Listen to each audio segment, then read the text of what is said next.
একটা মেয়ে যখন দিনের পর দিন অ্যাবিউসের শিকার হয়, তারপর এই অ্যাবিউসের পরিণতিটা যে কতটা ভয়ঙ্কর আর নৃশংস হতে পারে তার চিত্রই ফুটে উঠেছে এই সিনেমা বি ডেভিলড মুভিতে। আর আমাদের আজকের সিনেটাইম বাংলার গল্পে থাকছে এই বি ডেভিলড সিনেমার কাহিনী। আপনারা যারা আমাদের এই চ্যানেলের সঙ্গে নতুন জুড়েছেন তারা অবশ্যই আমাদের চ্যানেলটিকে সাবস্ক্রাইব করে আমাদের সঙ্গেই থাকবেন। বি ডেভিলড সম্পূর্ণ বিচিত্র সাউথ কোরিয়ান থ্রিলার মুভি এটি, যেটি মুক্তি পেয়েছিল 2010 সালে। অনেকগুলো পুরস্কার জিতে নেওয়া এই সিনেমাটির রেটিং হচ্ছে 7.3 আর এর পরিচালনায় ছিল জ্যাং চিউল সু। আর এই সিনেমাটির স্ক্রিন প্লেটি এমন ভাবে শুট করা হয়েছে যা এই সিনেমাটিকে চিরাচরিত রিভেঞ্জ সিনেমাগুলো থেকে আলাদা করেছে। তাহলে বন্ধুরা চলুন আর কথা না বেরিয়ে চলে যায় মুভির মূল এক্সপ্লেনেশনে। মুভির শুরুতেই আমরা হেওন নামের একজন মহিলাকে দেখতে পাই, যে কিনা জিসুং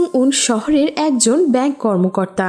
একদিন অফিস থেকে বাড়ি ফেরার সময় জে উন দেখে দুটি গুন্ডা ছেলে একটি মেয়েকে রাস্তায় ধাওয়া করে মারছে, আর মেয়েটি তাদের কাছ থেকে বাঁচার জন্য রাস্তায় সবার কাছে গিয়ে সাহায্য চাইছিল, কিন্তু ঝামেলার ভয়ে কেউ মেয়েটিকে সাহায্য করতে এগিয়ে আসছিল না। মেয়েটি তখন হেওনের কাছে এসে সাহায্য চাইলে হেওন সেখানে ঝামেলার ভয়ে দ্রুত গাড়ি নিয়ে বেরিয়ে পড়ে। পরের দিন আমরা অফিসে হেওনকে একটি বৃদ্ধ মহিলার সঙ্গে ঝগড়া করতে দেখতে পাই। সেই বৃদ্ধ মহিলার $30,000 একটি হোম লোন প্রয়োজন ছিল, কিন্তু হেওন তাকে $20,000 বেশি দিতে পারবে না বলে সাফ জানিয়ে দেয়। তখন সেই মহিলাটি জানায় সে যদি বাড়ির পুরো টাকাটা পরিশোধ করতে না পারে তাহলে তাকে বাড়ি থেকে বের করে দেওয়া হবে। তাই এই লোনের জন্য সে বারবার তাকে অনুরোধ করছিল।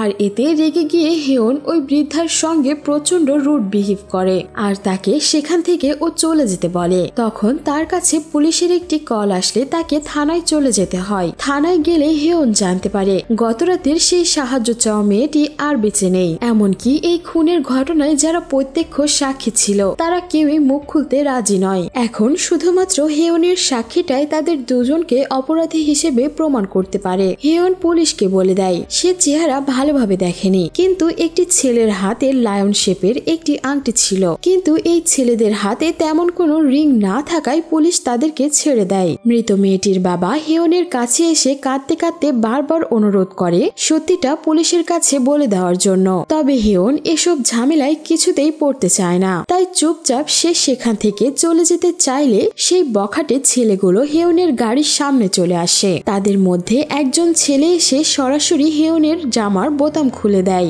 আর তাকে হুমকি দেয় যাতে সে এসব ঝামেলায় না পড়ে। তখনই হেওন দেখতে পায় সেই ছেলেটি তার লায়ন শেপের আংটিটি হাতে পরে নিয়েছে। হেওন বুঝে যায় এরাই সেই জানোয়ার যারা সেই মেয়েটিকে নৃশংসভাবে ধর্ষণ করে হত্যা করেছে। তবে সে পুলিশকে কিচ্ছু জানায় না, চুপচাপ সে চলে আসে তার ব্যাংকে। এখানে এসে সে দেখতে পায় তার এক কলিগ জিসো সেই বৃদ্ধ মহিলাটির লোনটি পাশ করে দিয়েছে। ম্যানেজারের সঙ্গে কথা বলে নিজে মানা করে দিয়েছে, তারপরেও অন্য আরেকটি কলিগ এই কাজটা করে দিয়েছে, যার জন্য হেওন সেই মেয়েটির ওপর প্রচন্ড রেগে যায়। হেওন ওই মেয়েকে ডেকে এনে জিজ্ঞেস করে এর কারণ কি।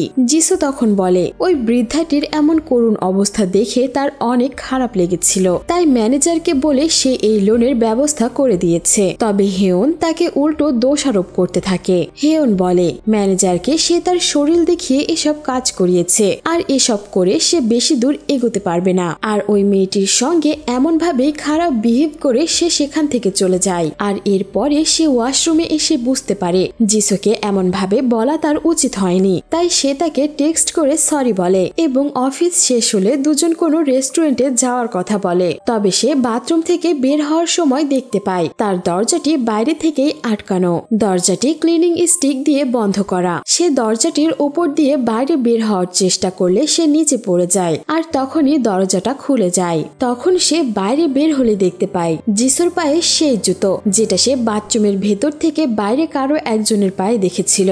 জিসো হয়তো তার উপর বদলা নেওয়ার জন্যই রেগে গিয়ে এমন কাজ করেছে বলে সে মনে করে, তাই সে সোজা গিয়ে কোনো কিছু না ভেবে জিসোকে চড় মেরে বসে। তার এই ব্যবহারে ব্যাংকের সমস্ত লোক অবাক হয়ে যায়। তখন হেওন দেখতে পায় সেই অফিসের ক্লিনারের পায়েও একই জুতো রয়েছে, আর সে তখন বুঝতে পারে এবার সে কত বড় ভুল করে ফেলেছে।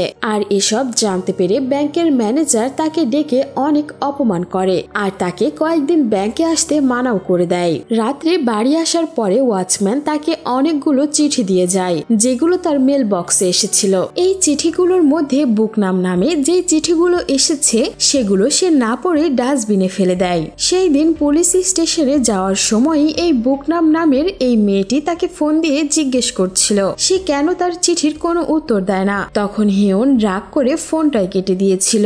আসলে এই বুকনাম হলো তার ছোট্টবেলার বান্ধবী। হিয়ন যখন ছোট ছিল তখন সে প্রায় মোডোল্যান্ড নামের সেই জায়গাটিতে তার দাদুর বাসায় বেড়াতে যেত আর সেখানেই এই বুকনামের সাথে তার বন্ধুত্ব গড়ে ওঠে। কিন্তু তার দাদু ভাই মারা যাওয়ার পর হিয়নের আর সেই ল্যান্ডে যাওয়া হয়ে পড়ে না। তাই সে এক সপ্তাহ ছুটি কাটানোর জন্য সেই মোডো দ্বীপে যাবে বলে ঠিক করে এবং তার পরদিনই হিয়ন বোটে করে সেই উদ্দেশ্যে রওনা হয়ে পড়ে। তখন সেই বোটের চালক ডেওকসু তার কথায় জানা যায় এই দ্বীপে মাত্র এখন 9 জন মানুষ বাস করে, কারণ এক ঝড়ে এই দ্বীপের অনেক মানুষই মারা গিয়েছিল। তখন হিয়ন তার দাদুর নাম বললে ডেওকসু তাকে চিনতে পেরে অনেক খুশি হয়ে ওঠে, কারণ সেও একসময় এই মোডো দ্বীপের বাসিন্দা ছিল। তখন সে হিয়নকে বলে, তুমি ছোটবেলায় যতটা সুন্দর ছিলে এখনো ঠিক তেমনটাই আছো। তখন আমরা হিয়নের জন্য অপেক্ষা করা সেই বুকনাম নামের মহিলাটিকে দেখতে পাই। হিয়ন যে তার সাথে দেখা করতে আসবে, বুকনাম যেন সেটা বিশ্বাসই করতে পারছিল না। সে খুশিতে যখন হিয়নকে জড়িয়ে ধরে তখন হিয়ন উঠে বলে, ওই নোংরা হাত দিয়ে আমাকে জড়িয়ে ধরো না।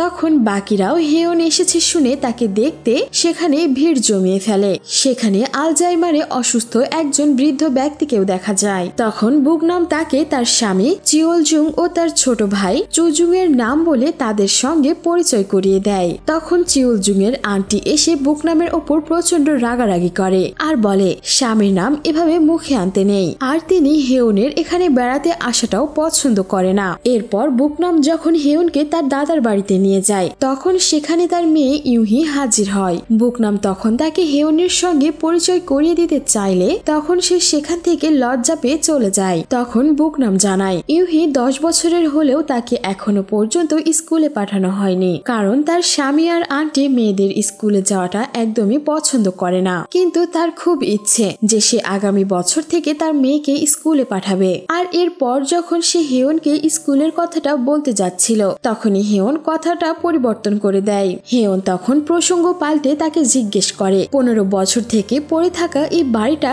এখনো এইভাবে পরিষ্কার কিভাবে আছে। তখন বুকনাম খুব খুশি হয়ে বলে সে পুরো 3 দিন ধরে খুব কষ্ট করে এই বাড়িটি পরিষ্কার করেছে। আর হিয়ন এই কথাটি শুনে খুবই খুশি হয়ে যায়। এরপর বুকনাম খাবার আনার জন্য তার বাড়িতে চলে যায় আর হিয়ন খুবই ক্লান্ত হওয়ায় মেঝেতেই শুয়ে পড়ে। ফিরে এসে বুকনাম তাকে এইভাবে ঘুমোতে দেখে তাকে ভালো করে শুইয়ে দেয়, তার মুখ থেকে চুলটাও সরিয়ে দেয়। তার মনে যেন হিয়নের জন্য অপরিসীম ভালোবাসা লুকিয়ে আছে।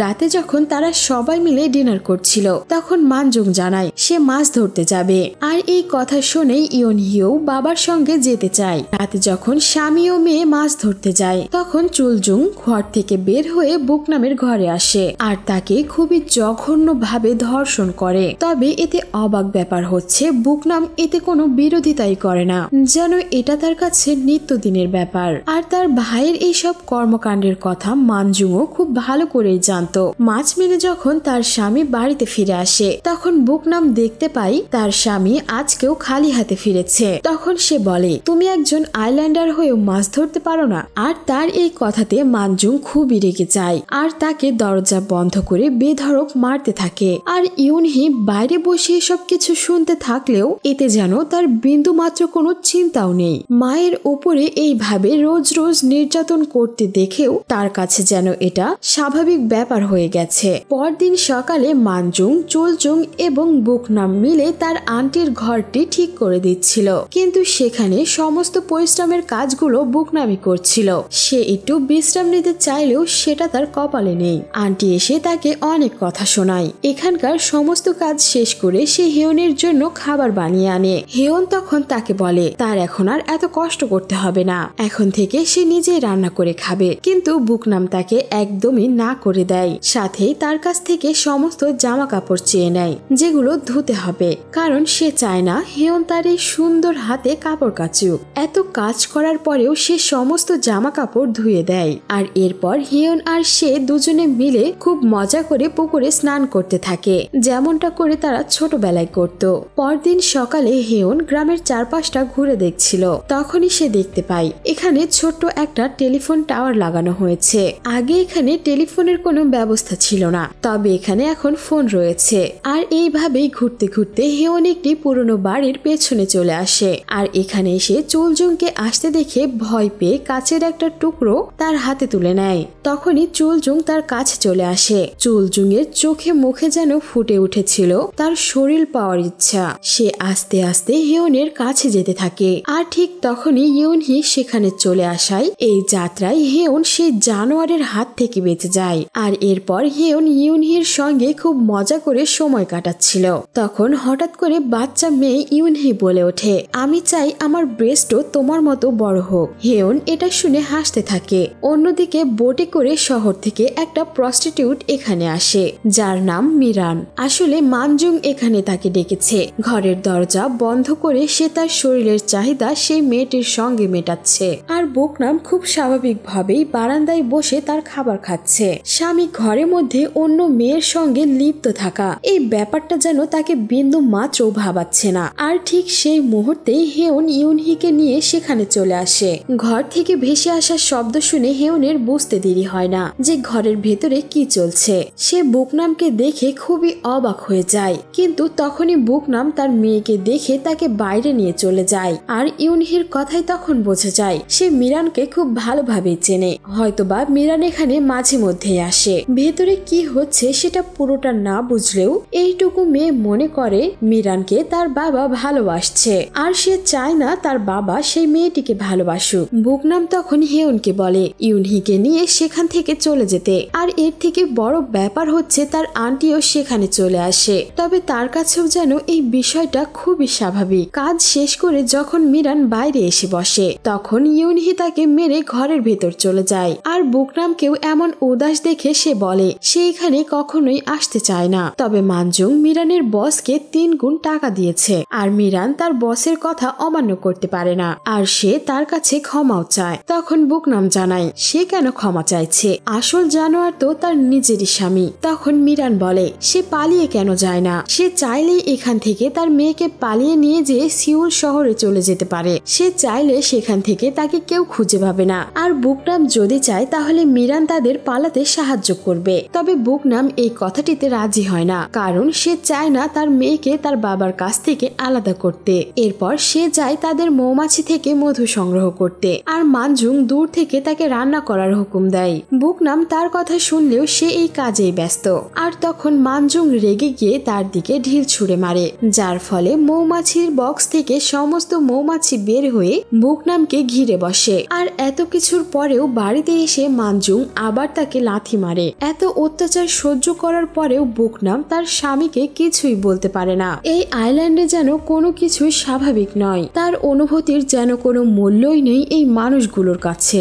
বুকনাম সবকিছু ভুলে গিয়ে আবারও হেয়নের বাড়িতে আসে। হেয়ন তখন জিজ্ঞেস করে তার স্বামী তারই ঘরে অন্য মেয়ের সাথে লিপ্ত, এরপরও সে কেন চুপচাপ আছে। তখন বুকনাম বলে তার কিছু করার নেই, আর তার তাতে কি, সে তো আর তাদের সাথে নিয়ে যাবে না। তখন হেয়ন বলে তুমি তো এখন প্রাপ্তবয়স্ক, নিজের খেয়াল নিজে রাখতে পারো। তখন বুকনাম বলে সে এত কিছু বোঝে না। আর এইভাবেই বান্ধবীর সঙ্গে ভালো সময় কাটিয়ে সে আবারও বাড়ি ফিরে আসে। তখন সে কাপড় তুলতে গিয়ে দেখতে পায় তার স্বামীর প্যান্টের পকেটে তার মেয়ের আন্ডারগার্মেন্টস। আর বুকনাম এই জিনিসটি দেখে একেবারে হতবাক হয়ে যায়। মেয়েকে এই বিষয়ে জিজ্ঞেস করতে গেলে বুকনাম দেখতে পায় মেয়ে এক গাদা ক্রিম মুখে লাগিয়ে নেল পলিশ লাগাচ্ছে। তার মা তাকে জিজ্ঞেস করে সেগুলো কোথায় পেল। তখন ইউনহি বলে তার বাবা তাকে এইগুলো এনে দিয়েছে। আর সেই ছোট্ট মেয়েটি এটাও বলে সে মিরানের মতো মেকআপ লাগিয়ে সুন্দর হতে চায়, যাতে তার বাবা মিরানকে ভালো না বেসে তাকেই শুধু ভালোবাসে। এই বাচ্চা মেয়েটির বিন্দু মাত্র ধারণা নেই যে সে কি বলছে।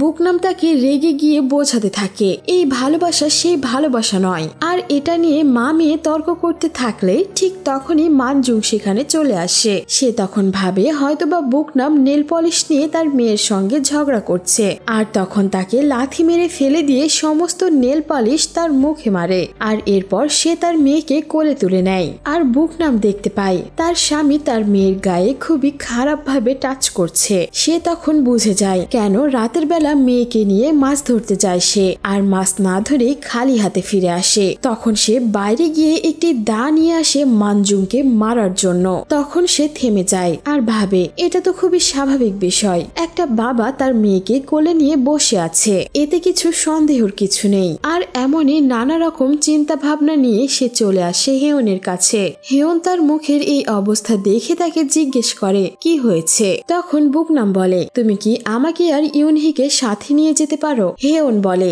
এর পরের বার এসে তাদের সাথে নিয়ে যাবে। তখন বুকনাম তাকে বলে তুমি 15 বছর আগে আমাকে কথা দিয়েছিলে যে তুমি আমাকে শহরে নিয়ে যাবে, তাকে না হোক অন্তত ইউনহিকে তার সাথে নিয়ে যেতে। তখন হেয়ন এর কারণ জিজ্ঞেস করে। বুকনাম বলে মানজুং ইউনহিকে নষ্ট করে ফেলবে। তখন হেয়ন রেগে যায় আর বলে সে বিশ্বাস করতে পারছে না যে একটা বাবা তার মেয়ের সঙ্গে এমনটা করতে পারে। হেয়ন রেগে গিয়ে বলে আমি জানি তুমি শহরে যেতে চাও, কিন্তু তাই বলে নিজের মেয়ের নামে এমন মিথ্যা কথা বলবে আমি কল্পনাও করতে পারিনি। বাইরে থেকে একজন প্রতিবেশী এই সমস্ত কথা শুনে ফেলে আর সে আন্টিকে গিয়ে এই সমস্ত কথা বলে দেয়। পরদিন হেয়ন ইউনহির সাথে দেখা করে। সে কেন চায় তার ব্রেস্ট তাড়াতাড়ি বড় হোক। তখন সেই ছোট্ট মেয়েটি বলে কেন তুমি জানো না ব্রেস্ট বড় হলেই তো মেয়েরা ভালোবাসা পায়। তখন হিয়ন অবাক হয়ে জিজ্ঞেস করে তোমার বাবাও কি তোমাকে ভালোবেসেছে? ইউনহি তখন কোনো কথা না বলে চুপচাপ হাসতে থাকে।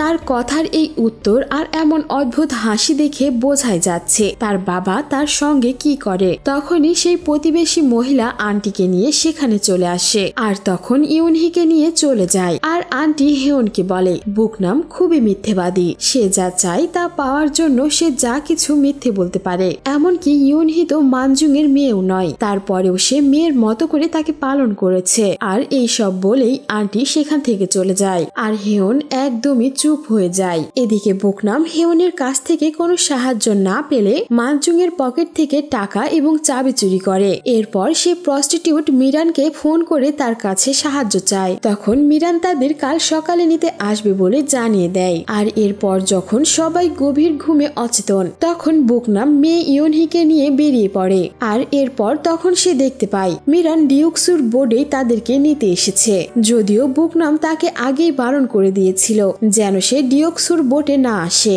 যেহেতু ডিউকসুর সাথে মানজুং এর বেশ ভালো সম্পর্ক রয়েছে। তখন মিরান বলে সে বাদে আর অন্য কেউই এত সকালে আসতে চাচ্ছিল না, তাই তাকে নিয়ে সে আসতে বাধ্য হয়েছে। এদিকে ডিউকসু বোটে তুলে নেবার পরেও ইচ্ছে করেই দেরি করে, যার কারণে একটা সময় মানজুংও সেখানে চলে আসে, কারণ ডিউকসু আগেই তাকে সবকিছু জানিয়ে দিয়েছিল। কাজেই বুকনাম যেই ভয়টা করছিল সেটি সত্য হয়। মানজুং তখন বেচারি বুকনামের ওপরে হিংস্র পশুর মতো ঝাঁপিয়ে পড়ে আর তাকে বেধড়ক মারতে শুরু করে। মিরান বুকনামকে সাহায্য করার জন্য বাকিদের এগিয়ে আসতে বলে, কিন্তু সাহায্যের পরিবর্তে সবাই চুপচাপ সেখানে দাঁড়িয়ে থাকে। তখন মিরান তার ছোট ভাইয়ের কাছে গিয়ে বলে তোমার ভাইকে থামাও, কিন্তু উল্টো দিকে সে তাকেই রেপ করার জন্য অন্যদিকে টেনে নিয়ে যায়। এদিকে ইউনহি তার মায়ের উপর হওয়া অত্যাচার বন্ধ করার জন্য তার বাবার কাছে গেলে তার বাবা তাকেও মারতে শুরু করে। বুকনাম তখন তার মেয়েকে বাঁচানোর জন্য পাথর মারতে গেলে তখন অন্য একটি মহিলা তাকে ধাক্কা দিয়ে ফেলে দেয় আর বলে সে কোন সাহসে স্বামীকে পাথর দিয়ে মারতে যাচ্ছে। তখন বুকনাম বলে তার উপর যে এত বছর থেকে অমানবিক অত্যাচার করা হচ্ছে তাহলে কি সেটা কিছুই নয়। তখন তার কথা শুনে আন্টি বলে ইউনহি মানজুং এর নিজের মেয়ে নয়, তারপরেও সে বুকনামকে বিয়ে করেছে, ইউনহিকে ঘরে জায়গা দিয়েছে, সেটাই তো অনেক। আর সেই আন্টির কথা থেকে জানা যায় মানজুং, চুলজুং এবং অনেক কয়টা ছেলে মিলে বুকনামকে ধর্ষণ করেছিল।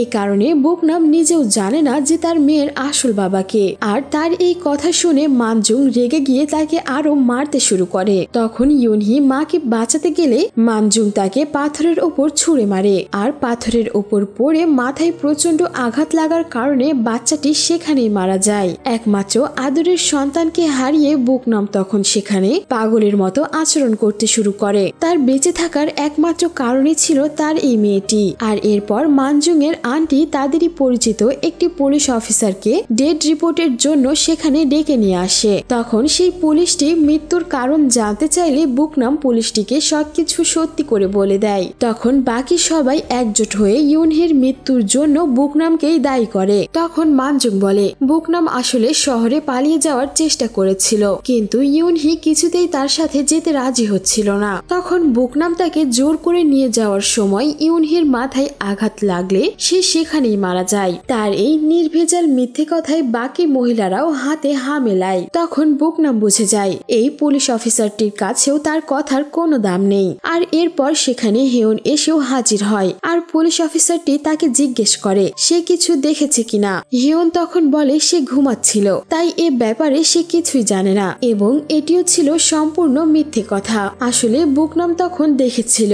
হেয়ন সবকিছু চুপচাপ দাঁড়িয়ে দেখছিল, কিন্তু তারপরেও হেয়ন বুকনামকে সাহায্য করার জন্য এগিয়ে আসেনি। আর এই কথাটি শোনার পর বুকনাম খুবই হতাশায় ভেঙে পড়ে। আর এরপর হেয়ন এই পুলিশ অফিসারটির সঙ্গেই শহরে চলে যাবে বলে ব্যস্ত হয়ে ওঠে। আর এরপর তারা সেই পুলিশ অফিসারটিকে কিছু গিফট আর টাকা পয়সা দিয়ে তাড়াতাড়ি সেখান থেকে রওনা করে দেয়, কারণ তারা ভেবেছিল হেয়ন যদি তার সাথে যায় তাহলে হেয়ন হয়তো পুলিশ অফিসারটিকে সত্যি সত্যি সবকিছু বলে দিতে পারে। আর একটু পর হেয়ন এসে দেখে তাকে ছাড়াই সেই বোটটি রওনা হয়ে গেছে। আর এরপরে কোনো উপায় না দেখে তাকে আবারও ঘরে ফিরতে হয়। আর এরপর চুলজুং হেয়নের জন্য খাবার নিয়ে আসে, কিন্তু সে খাবারে চুলজুং এমন কিছু মিশিয়েছিল যা খাওয়ার পর হেয়ন অচেতন হয়ে পড়ে। আর এই সুযোগে চুলজুং তাকে রেপ করতে চলে আসে, কিন্তু বুকনাম সেখানে চলে আসলে হেয়ন কোনো মতে রক্ষা পায়, কারণ সে জানতো চুলজুং এমন কিছুই করতে যাচ্ছে।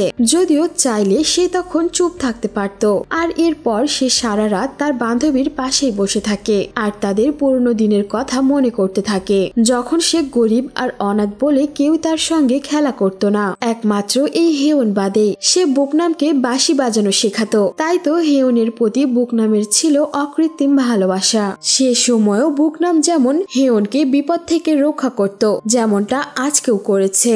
আসলে বুকনাম হেয়নকে আপন ভাবলেও সে কখনোই তার মূল্যায়ন করেনি। সে তখনও যেমন ভীতু আর স্বার্থপর ছিল, এখনো সে তেমনটাই রয়ে গেছে। আর তার পরের দিন মধু বিক্রির জন্য মানজুং এবং চুলজুং শহরে চলে যায়। আর বুকনাম সহ বাকি মহিলারা ক্ষেত থেকে আলু সংগ্রহ করতে থাকে। আর এরপর সেই আন্টি যখন খাবার নিয়ে আসে তখন বুকনাম বাদে সবাই সেই খাবার খেতে বসে যায়। আর এদিকে বুকনাম কারো দিকে না তাকিয়ে শুধুমাত্র কাজই করে যাচ্ছিল। আর এরপর আন্টি সেখান থেকে বাড়িতে মাছ নিয়ে আসতে যায়। আর বাকি মহিলারা তখন নাচ গানে মেতে ওঠে। তাদের দেখে যেন মনে হচ্ছিল একটি নিষ্পাপ মেয়ের করুণ মৃত্যুর কথা তাদের আর মনেই নেই। এদিকে বুকনাম হঠাৎ করে কাজ ফেলে দিয়ে সূর্যের দিকে এক দৃষ্টিতে তাকিয়ে থাকে। দেখে যেন মনে হচ্ছিল সূর্যের সাথে তার গভীর কোনো কথা হচ্ছে। আর এরপর সে পানি খাওয়ার জন্য সেখানে চলে যায় আর সেই মহিলাদেরকে বলে সূর্যের সঙ্গে তার এখন অনেক কথা হয়েছে। স্বাভাবিকভাবেই তার এই কথা শুনে সেই মহিলাগুলো হাসতে থাকে। আর তখন কেউ কিছু বুঝে ওঠার আগেই বুকনাম তাদেরকে মারা শুরু করে দেয়। সেখানে থাকা সেই বুড়ো লোকটি বাদে বুকনাম সকল মহিলাকে কুপিয়ে কুপিয়ে মেরে ফেলে। এদিকে মানজুং এর আন্টি ফিরে এসে এই ভয়ঙ্কর দৃশ্য দেখে চমকে ওঠে। আর পরবর্তী শিকার যে সে নিজেই, সেটা বুঝতে পেরে সে সেখান থেকে তড়িঘড়ি করে পালিয়ে যায়। আর এর পরদিন সকালে হেয়ন সেই টেলিফোন লাইনটির তারগুলো কাটা আবিষ্কার করে। আর তখনই চুলজুং এর আন্টি এসে হেয়নকে বলে বুকনাম একেবারে পাগল হয়ে গেছে, সে সবাইকে কুপিয়ে কুপিয়ে হত্যা করছে। আর ঠিক তখনই বুকনামও সেখানে চলে আসে আর হেয়নকে মারলে সে অচেতন হয়ে পড়ে। আর এরপর সে আন্টির পিছু নেয়, কিন্তু আন্টি দৌড়াতে দৌড়াতে সেই নদীর ধারে চলে আসে। আর আন্টির পালানোর রাস্তা শেষ হয়ে যায়। আর সে খাদের কিনারায় এসে দেখে মানজুংদের বোট ফিরে আসছে। সে তাদেরকে দেখে ভীষণ খুশি হয় আর তাদেরকে সতর্ক করার জন্য পানিতে ঝাঁপ দিলে সে পাথরের উপর পড়ে মারা যায়। আর এরপর বোট থেকে চুলজুং পানি খাওয়ার জন্য আসলে বুকনাম তাকে সুযোগ বুঝে গলা কেটে হত্যা করে। আর এরপর এই ভয়ানক দৃশ্য দেখে হেয়ন সেখান থেকে পালিয়ে যায়। কিছুক্ষণ পর ডিওকসু ও মানজুংও সেখানে পানি খেতে আসে। তখন তারা পানির মধ্যে রক্তের ফোঁটা দেখে চারপাশে খুঁজতে থাকে। আর তখনই চুলজুং এর কাটা মাথা দেখতে পেয়ে তারা হতভম্ব হয়ে যায়। আর বুকনাম এই সুযোগে তার উপরে হামলা করে। এতে ডিওকসুর হাত কেটে যায়। তখন সে তার বোটে ফিরে আসে, কিন্তু বুকনাম মানজুং এর সঙ্গে পেরে ওঠে না। মানজুং মানজুং তখন তাকে ভীষণভাবে মারতে শুরু করে। মারামারির এক পর্যায়ে সে তখন বুকনামকে পানির ভেতরে ফেলে দেয় আর সে বুকনামকে বাড়িতে এনে বেঁধে রেখে দেয়। আর তাকে মারতে গেলে তখন হেয়ন তাকে বাধা দেয় আর তখন সে রেগে গিয়ে হেয়নকেও মারতে শুরু করে। আর তখন অদ্ভুতভাবেই বুকনাম তার কাছে ক্ষমা চাইতে শুরু করে। আর এক সময় মানজুং এর হাত থেকে ছুরিটি পড়ে যায় আর এই সুযোগে বুকনাম তার হাতে কামড় বসিয়ে দেয়। অনেক কষ্টে মানজুং তার হাতটিকে ছুরিয়ে নেওয়ার পর রেগে গিয়ে কুড়াল নিতে চলে যায় আর সেই ফাঁকেই বুকনাম সেই ছুরিটি মুখে তুলে নেয়। আর এরপর যখনই মানজুং তাকে মেরে ফেলতে যাবে তখনই সুযোগ বুঝে বুকনাম তার পেটের ভেতরে ছুরি ঢুকিয়ে দেয়। বুকনাম তার হাতের বাঁধনটি খুলে নিয়ে মানজুংকে চরম নৃশংসভাবে হত্যা করতে থাকে। এত বছরের অমানবিক অত্যাচার সহ্য করার পর মেয়ের মৃত্যু, এই সব কিছুর পর যেন সে একেবারে দানবে পরিণত হয়েছে। আর এই খুনের দৃশ্য দেখে হেয়ন আর ডিওকসু বোটের দিকে ছুটতে শুরু করে, কিন্তু তাড়াহুড়ো করে চলে যাওয়ার সময় তারা দড়ি খুলতেই ভুলে যায়। আর ঠিক তখনই বুকনামও সেখানে চলে আসে আর তখন ডিওকসুকে ধরতে পারলে সে তাকে মেরে ফেলে। একমাত্র হেয়নই কোনো মতে বেঁচে ফিরে শহরে ফিরে আসে। সেখান থেকে গিয়ে সে সোজা পুলিশ স্টেশনে হাজির হয়। তখন সেখানে সেই পুলিশ অফিসারটিকেও দেখা যায়, কিন্তু হেয়ন কিছু বলার আগে সে অজ্ঞান হয়ে পড়ে। আর তার পরের দিন বুকনামকে দেখানো হয় সে বোটে করে হেয়নের ড্রেস পরে হেয়নের ব্যাগপত্র নিয়ে সেই পুলিশ আর হেয়নকে মারতে বেরিয়েছে।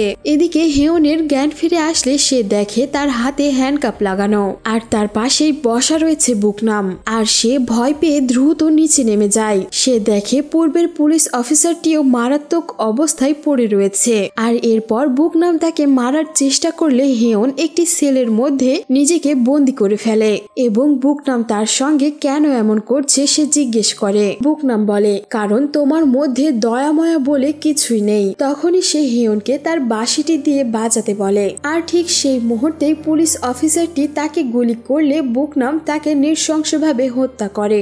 আর এরপরে সে ধীরে ধীরে হেয়নকে মারতে গেলে হেয়ন সুযোগ বুঝে তার হাতে থাকা বাঁশিটি বুকনামের গলার ভেতরে ঢুকিয়ে দেয়। আর তখন বুকনাম হেয়নের কোলে শুয়ে পড়ে এবং তাকে অনুরোধ করে বাঁশিটি বাজানোর জন্য। হেয়ন এই দৃশ্যটি দেখে কান্নায় ভেঙে পড়লে বুকনাম তার চোখের জলটিও মুছে দেয়। আর এরপর কিছুক্ষণ পরে সেও মৃত্যুর কোলে ঢলে পড়ে। আর এর পরের দৃশ্যে দেখা যায় হেয়ন সম্পূর্ণ বদলে গেছে। তার বিপদ হবে জেনেও সে সেই পুলিশ স্টেশনে এসে হাজির হয়। সে মুভির শুরুতেই দেখানো সেই গুন্ডাদের বিরুদ্ধে আবারও সাক্ষী দেয়। আর এরপর সে বাসায় এসে বুকনামের পুরনো চিঠিগুলো ডাস্টবিন থেকে তুলে পড়তে শুরু করে। সেই প্রত্যেকটি চিঠিতেই ছিল হেয়নকে মিস করার কথা, কারণ অসহায় বুকনামের কাছে তার মেয়ে আর এই হেয়ন ছাড়া কেউই ছিল না। আর সেই ছিল তার বিপদের একমাত্র আশা ভরসা। কিন্তু সে প্রতিবারই তাকে অগ্রাহ্য করে গিয়েছে। সে যদি একটুখানি সাহায্যের হাত বাড়িয়ে দিত তাহলে হয়তো বুকনাম আর তার মেয়েকে এইভাবে মরতে হতো না। আর এই তীব্র অপরাধবোধের শোকে আচ্ছন্ন হয়ে হেয়ন মেঝেতেই শুয়ে পড়ে। আর এই দৃশ্যের মধ্য দিয়েই সমাপ্ত হয়ে যায় এই বি ডেভিল মুভিটির। সো ভিউয়ার্স, এই ছিল আমাদের আজকের গল্প। গল্পটি আপনার কেমন লাগলো তা অবশ্যই আমাদের কমেন্ট করে জানাতে ভুলবেন না। আর এমনই সুন্দর সুন্দর মুভি এক্সপ্লেনেশন শোনার জন্য আমাদের চ্যানেলটিকে সাবস্ক্রাইব করে আমাদের সঙ্গেই থাকুন। ধন্যবাদ।